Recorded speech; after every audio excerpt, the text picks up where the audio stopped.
Hi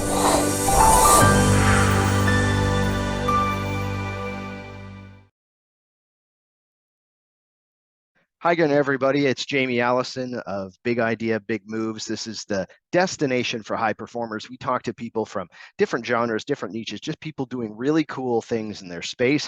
So we talk to lots of athletes, we talk to CEOs, entrepreneurs, just people that are doing really cool things that we can kind of talk to them, find out a little bit about their journey and some of the things they're doing, and hopefully translate some of those into our own lives as well. And I know I have a really cool guest on today. Just before we jump into today's interview. Wanted to mention a couple of sponsors that we have. And actually, one of them's pretty cool because it's connected to today, is that High Sports Pickleball is Canada's best pickleball store. And now High Sports Pickleball has, and they're powered by Durham Sportsplex, brings you a new indoor pickleball facility that's going to be in the Greater Toronto area. You can become a member, book your courts. So go to highsports.ca. And you can also check out Epitome Sportswear's new pickleball collection. So feel free to do that at the same time.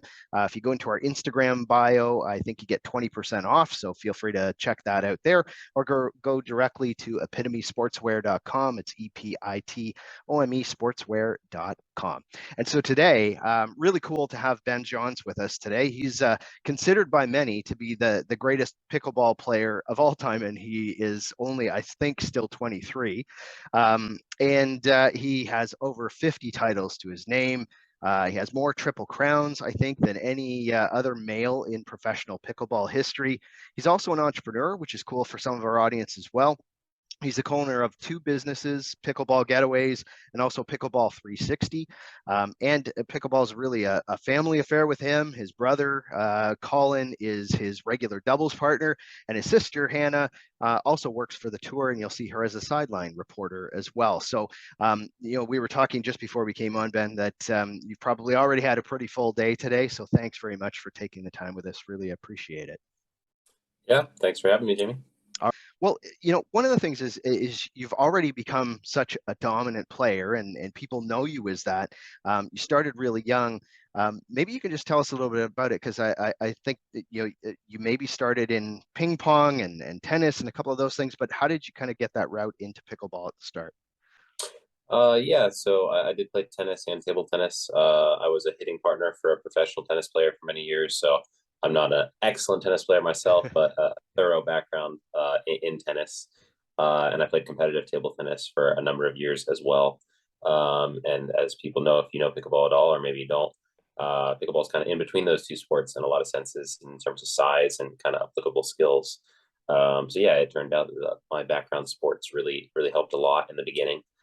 As far as how I found it, it was fairly random. I just kind of happened upon it, didn't even know what it was, and just kind of gave it a try because it looked fun. And I was kind of the right place at the right time, met some good people, played some tournaments, kept playing, and then definitely, got a lot better. And that just seemed to give me more opportunity. And I never really stopped playing and wanted to get better. And that's been the track ever since I started, and it still hasn't stopped. Yeah, well, and I think you were one of, or if not the first kind of major sponsored athlete in pickleball. How was that to kind of have that much light shone on you that early? Because especially, I mean, you were still pretty young when some of that was going on and is going on. Mhm. What's it like to be such a young guy and suddenly everybody's watching what you're doing and watching whether you're winning or not winning? Yeah, it was pretty cool. In 2019, when I was 20 years old, I signed with Franklin Sports, which was not the first major endorsement deal in pickleball, but it was maybe the first one that was with a company outside of intrinsic to pickleball, Yep. which is cool. And I'd say that was kind of a moment for me where I finally started taking it seriously, not as just a game I enjoyed and more of a hobby, but with that kind of significant event, I saw it more as a possible career, and just kind of a path for me. Not that I had like planned on it before, but it just kind Yeah. of fell into my lap that way.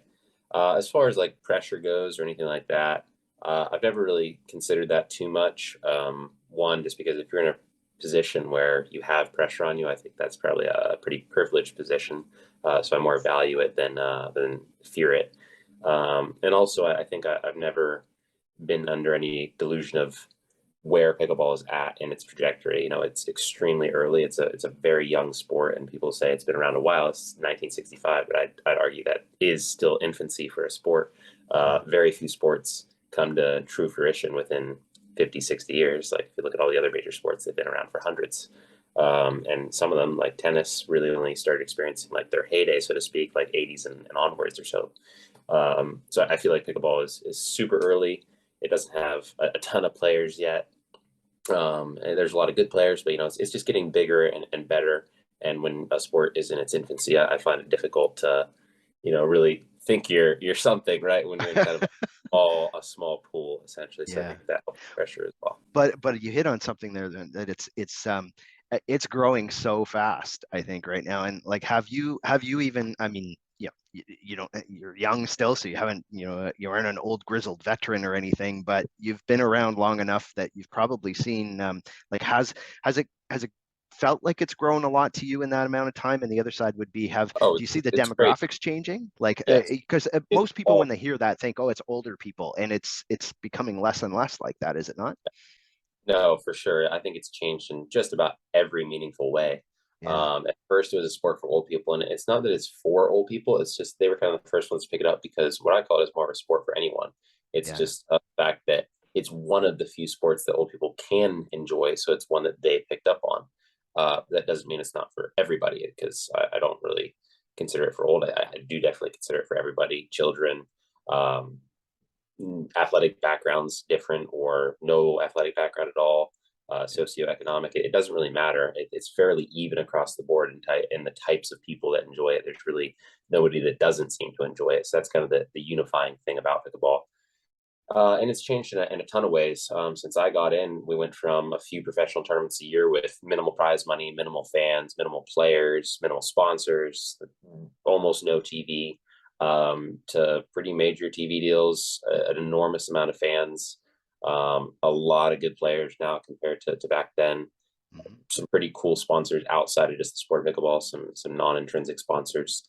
Um, Prize money is so much higher. Sponsorships are a very big thing. So yeah, it's changed in, like I said, I think every meaningful way in a sport. yeah. Well, and you yourself, I mean, you've done some entrepreneurial stuff that, and I don't know how involved you are in day to day with some of those things, but you've got a couple of businesses that you're aligned with. Where did they, like, did they come from? The fact that you've got pretty good profile and been able to do that now, or is it something that, you've been kind of pretty actively involved? How's that work for you? I think it was a combination of a number of things. The first one, Pickleball Getaways, I believe we started in, I want to say late 2018. Yeah, Uh, that is one, just an interest in business and entrepreneurial stuff in general. I kind of always knew that I wanted to do stuff for myself. Not that I considered that business to be, the be all end all or anything, but it was kind of the first one I started.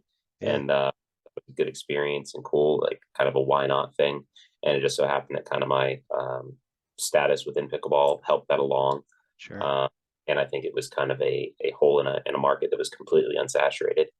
So it just seemed like a really cool opportunity since I kind of had the ability to do it. Mhm. Pickleball 360 was more of a COVID baby, like a lot of things. Yeah, Didn't have a ton of tournaments going on, didn't have a lot of stuff going on in general, but could fairly easily shoot a ton of video instructional content with just a couple people, which is what we did, and provide that online for people just because once again, kind of an unsaturated market in pickleball is the amount of instructional content, high quality instructional content is low. yeah. And we mentioned earlier that your family is pretty connected with it. Did that happen again, just kind of because I know you and your brother play together fairly often, and it has that, and that's obviously continued over your last little while as well. Is your whole family involved in it, or is it just kind of been, because you're kind of going to tournaments, and that just how it worked out? A little bit of that's how it worked out, but once again, it's opportunity just seems to happen a lot in pickleball to a lot of people, and no Yeah. different with my family. So after my brother was in professional tennis, he was the professional tennis player I Hmm. was partner for. Um, he was initially kind of working like tennis pro country club jobs, and he liked pickleball. He'd play it, but we kind of from the start wanted him to be built to be my doubles partner, just because we never got to play doubles together in tennis growing up because he was a lot older. Yeah. But in pickleball, able to, and he had the best coach, so to speak. So we could make him very good, very fast, and it just seemed to make sense with his background of tennis and table tennis as well. So everything just kind of fell into place for him to be my partner, and we both wanted that. So that just happened naturally. And then my older sister doing the interviews, Hmm. she came back to the U.S. from doing some a job abroad, and didn't really know what she wanted to do. So it just so happened that she had the opportunity to do interviews, and she's like, "Well, I haven't done that before. I'll experience something new. So why not, right?" Yeah, yeah. How pickleball works, it gives a lot of people a lot of interesting opportunities, I think.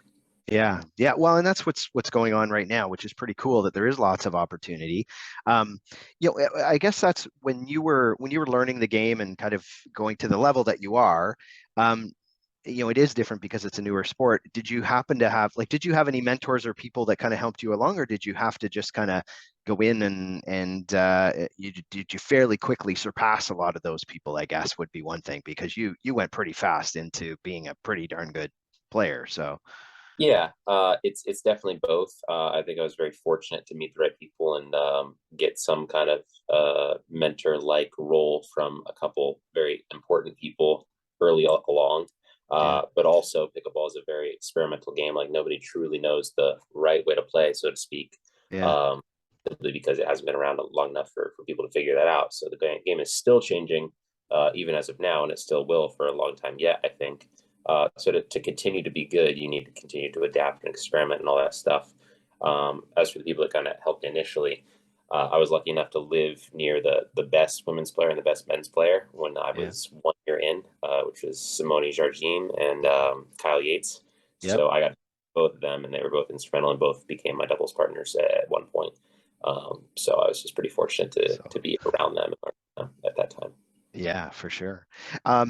So one of the things I've noticed, and you mentioned it there, because it's new. There's also lots of it's like any sport, but probably more so as there's better players and trying different things and doing things different ways. There's even rule changes that are happening fairly quickly. Has that been hard to keep up with that, or do you find that to be a good evolution of the sport when even just how you serve there's debates around what you can do with a drop serve and all of those things and the level of grit on the paddles and all that kind of stuff is that easy to adapt to because it's just all so new, or is that a challenge for you? I wouldn't say it's easy to adapt to or really a challenge. It just kind of is what it is. I think Yeah, every sport goes through growing pains. They're basically trying to get to a version of the sport that is best, essentially. So no sport is going to be perfect. You need to be making alterations to it, like we've seen alterations in even basketball as recently sure. as Yeah. years ago. So it's a constant process, and you just kind of got to expect that. So I feel like I've just gotten used to it, and I think for the most part we're headed in a good direction with a game that's already very good. Now, do you find is it becoming a lot more international for you in the last little while? I mean, most of your playing is probably in the U.S., but have you seen a lot more international opportunities through it? I'd say unquestionably it's growing internationally. Right now it hasn't really reached that inflection point similar Yeah. to the US, extreme rapid growth, but Yeah. it's definitely growing. And I'd say that professional tournaments and the stuff that I do is going to lag behind a little bit more than that because it just naturally happens that way. You need Like the players infrastructure and everything behind that it. need infrastructure before you have professional tournaments, and that's kind of where I come in. Yeah. So I haven't personally experienced that much, but I do know it's growing abroad, and I expect that it should reach a more rapid growth point in some countries relatively soon. Now, people so let's say there's people who've played lots of tennis and things like that that are thinking that they would kind of move over to something like this. What are some of the main difference? I mean, not rules wise and things like that, but I know like there's spin is probably quite different in when you're using that ball and when you're using the type of paddle and all of those things. Are there a couple of main things that you just see in the techniques of the two sports that are different?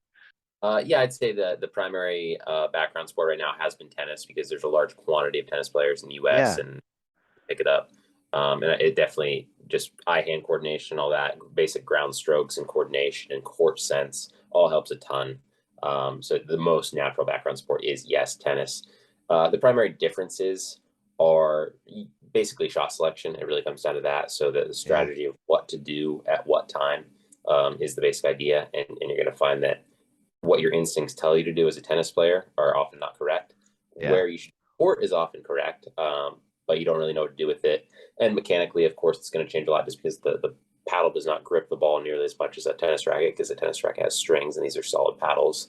Yeah. They're not even ping pong paddles, which have rubbers that grip a lot. So you're playing with less spin, and you're playing a very different game in terms of shot selection and all that. Um, Beyond that, there's a lot of nuances to it that you kind of slowly figure out. But the first thing that tennis players generally have trouble with is, what do I do in so and so Yeah. situation? Well, and that's, I mean, I've heard, I think a lot of time is early on, tennis players can kind of quickly pick up the game, and I mean, everyone can pick up the game pretty quickly, but they seem to be able to do, but yeah, where you are on the court, when you start playing somebody who plays pretty well, can really throw you off, I would assume. So, Yeah, it's kind of funny because basically, like you said, it's very easy for anybody to pick up and do decently at very quickly, and that is the most true for tennis players. There's going to be no better player at being very decent very yeah, quickly than a player. yeah, It just doesn't mean that they necessarily improve fast. right. Uh, they haven't really figured out why it clicks for some people and why it doesn't. I think it comes down to maybe adaptability. But some tennis players, they are good immediately and they keep improving and they keep figuring stuff out. And other ones just get stymied and they plateau very Yeah, quickly, and kind of an odd phenomenon. But yeah, it's pretty funny to see some tennis players where they think they're very good very yeah, quickly, like easy, and then they play somebody that can kind of exploit what they're doing wrong, that might not even play tennis and looks really awkward but does the right stuff, and they right. just get crushed, Yeah, right? And that's the funny thing, because when that happens, they usually are like, I need to figure this game out. yeah, This knocks their ego down a little bit, and more now athletic suddenly, person, I shouldn't be losing, but I am. uh, some of the funniest things I've seen in pickleball and some of the funniest stories are situations like that. But no question, they have a distinct advantage in terms of a lot of the background. yeah, yeah. Now, you yourself, I mean, obviously you've got lots going on. Do you, like, are you a goal setting kind of person? Like, I mean, you've had so many things that you've already won and all those things. Like, when you go into a year now, do you have really set goals as to what you want to accomplish this year, or and do you write them out? Like, are you the kind of person that writes stuff out saying, hey, here's what I plan on doing, or is it kind of how it comes? I think I'm less of a write down my goals kind of person, simply because I feel like if I have to write down my goals to get motivated, I'm probably not doing the right thing. I Yeah, feel pretty motivated, except if I'm very like tired and travel worn, maybe at the end of the week a little bit. But in general, it's not so much specific goals, achievement wise, what you guys would consider achievements, yeah, and more personal achievements to me. So my goal might just be like, get X level of fitness in this amount of time. So it's not really an achievement. It's more of a personal thing to me. Like, I feel like I have a lot more to improve in the sport and get better at. Um, so I really focus on that. It's not like you're at the top of the game, so you must be really good and you're just looking at achievements as like trophies. It's more like, I know I can get a lot better at this sport, and that's what I'm focused on. yeah. Now, so what does training look like for you? Like, what are you like? Do you have to go back out and are you doing multiples in a day? Like, how does it look for you? What do regular days look like for you? So a normal training day while I'm in my home city, and normal training routine is typically 3 hours in the morning, at least an hour in the gym, and then some recovery stuff, plus the whole normal eating right, sleeping right, all that stuff. Sometimes it's a two a day, so it'll usually range from 3 to 4 hours on court, 1 hour in the gym, a little bit of recovery time, and then the normal stuff outside of that. Now, for a pickleball player in the gym, do you do like is it cardio based? Is it primarily cardio based? How does that work? It's a lot agility and explosiveness based, Hmm. because pickleball, when you first start, it may not seem like an explosive sport. But when you get to a very high level, especially in singles, it's really the key thing, because Yeah, you might look like tennis and it is a lot of movement and it's a lot of heart rate, cardio, all that. And sometimes you're moving quickly, but in pickleball, you're frequently moving. Like, it's not so much about, I guess, your speed is your quickness. Your quickness and your agility is very important. How fast you change direction is really important. right. So it's more focused around that kind of stuff. And there's also a decent amount of situations where you need to be jumping a lot. Yeah, So exposing that in that way is very important. So I primarily focus on that, some normal weight strength training, kind of all around the yeah. body. But primarily you're going to see leg day. Yeah. I guess that's right.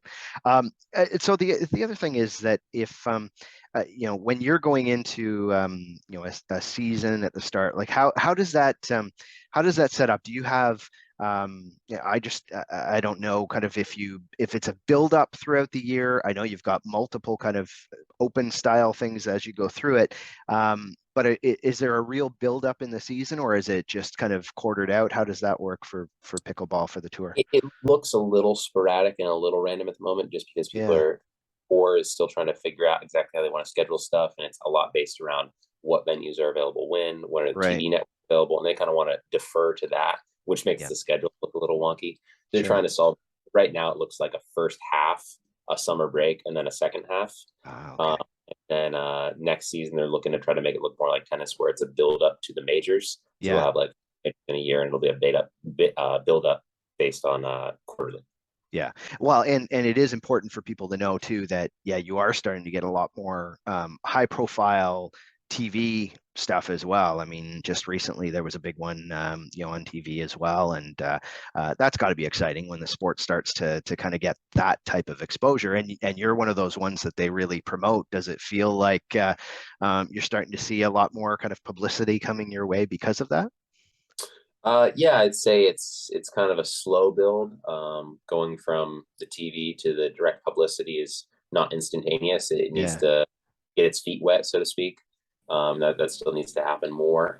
Mainstream kind of TV networks need more time with it, yeah. but it's definitely noticeable. It has an effect for sure. Yeah.